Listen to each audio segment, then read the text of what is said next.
φαντασίαν πλέον.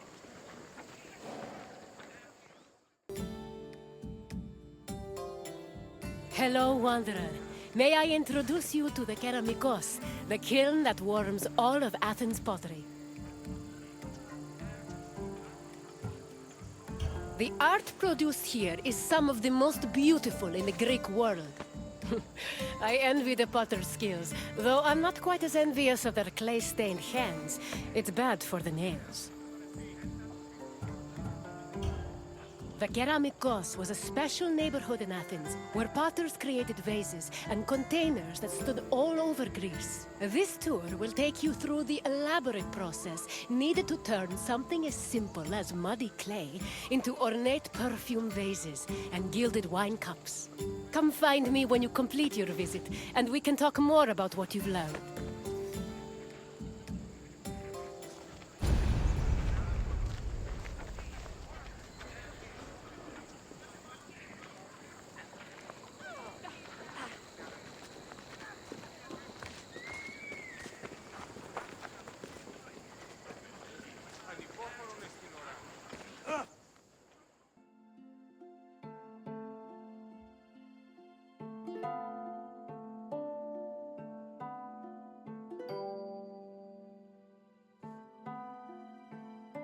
The Keramikos was a large, sprawling area northwest of Athens' Acropolis. While part of it was used as a graveyard, it was also dedicated to the creation of pottery.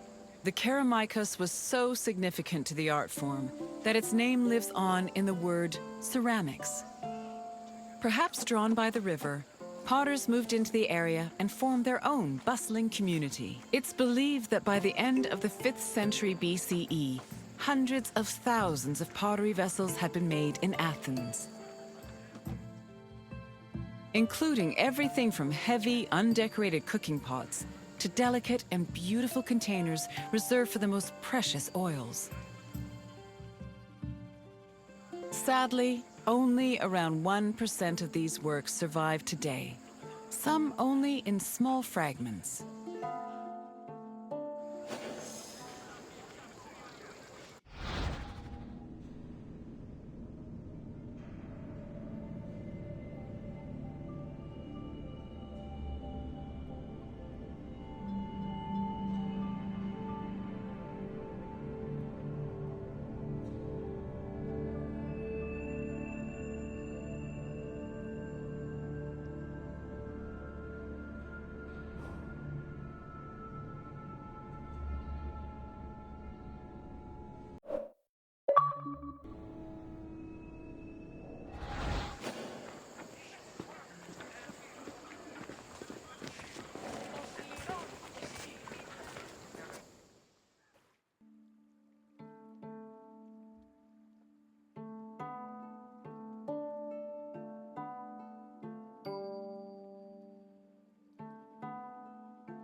Raw clay from a river was hardly fit for a potter's wheel. Athenian potters used clay that was rich in iron, which created the distinctive orange-red coloring seen in Athenian pottery. But this high-quality clay needed to be handled carefully. To avoid disaster, the clay was first brought to settling beds, where it was mixed with water to wash out any organic debris like leaves. Once it was purified, workers kneaded the clay with their hands to push out air bubbles and create the texture necessary for a flawless finish. One of the goals of these early steps was to remove any impurities that could destroy a delicate design, or worse, render a vase unusable.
αληθές τούτο εστί?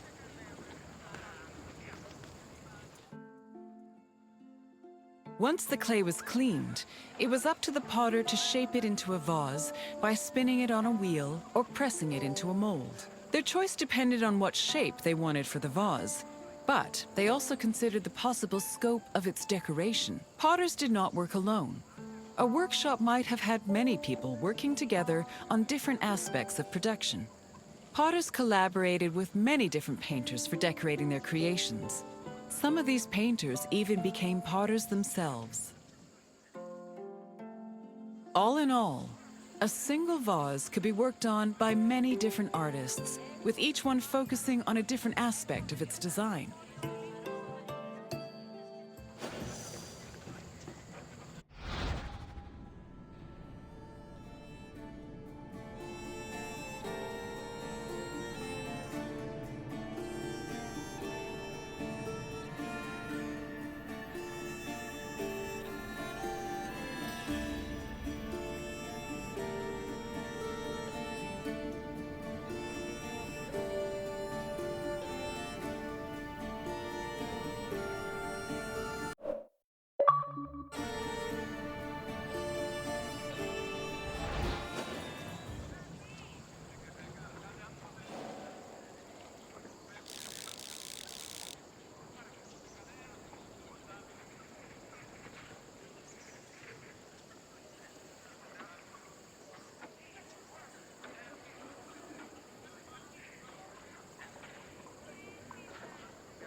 After the pots were shaped and decorated, they were packed into kilns for the lengthy and delicate firing process. The process had 3 stages: oxidation, reduction, and reoxidation. The main purpose of the firing process was to carefully manage the clay's exposure to oxygen. The chemical reactions caused by firing gave the pots their distinctive orange-red coloring. This also turned the designs made from the clay decoration slips glossy and black. The most difficult part of the firing process was managing the fires themselves. It required an enormous amount of skill and experience to properly judge the exact temperatures needed, and even the smallest mistake could ruin several hours of work.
Vases could be decorated in all sorts of ways. Before 530 BCE, Athenian vases were decorated using the black figure technique, where figures and designs were painted as dark silhouettes. At the end of the 6th century BCE, painters created a new technique called red figure, an inversion of the painting process that left the figures in red and the background in black. This gave the artist more freedom to better explore details like muscles and individual locks of hair. Designs were sketched onto the bare surface of the pot using a thin, sharp tool. Thin relief lines, which helped define subtle elements like facial features, were added using a brush made of a few stiff hairs. More elaborate vases were sometimes gilded, but these decorations were so delicate, they were most likely only added after the firing process.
You've returned! As you can see, pottery was an arduous and delicate process, but was exemplary of the skill and craftsmanship that dominated Greek art and culture. Now, is there something else you'd like to do? Then let's get right to it, starting with an easy question. What was responsible for the orange-red color of most Athenian vases? Correct! Athenian potters worked with clay that was rich with iron, and that iron created a distinctive orange-red coloring. On to the next question. What were the chambers for firing pottery called? Correct. Pottery was fired in kilns, and the firing process was extremely precise and delicate in nature. You're almost done. Just one more question. The firing process was made up of how many stages?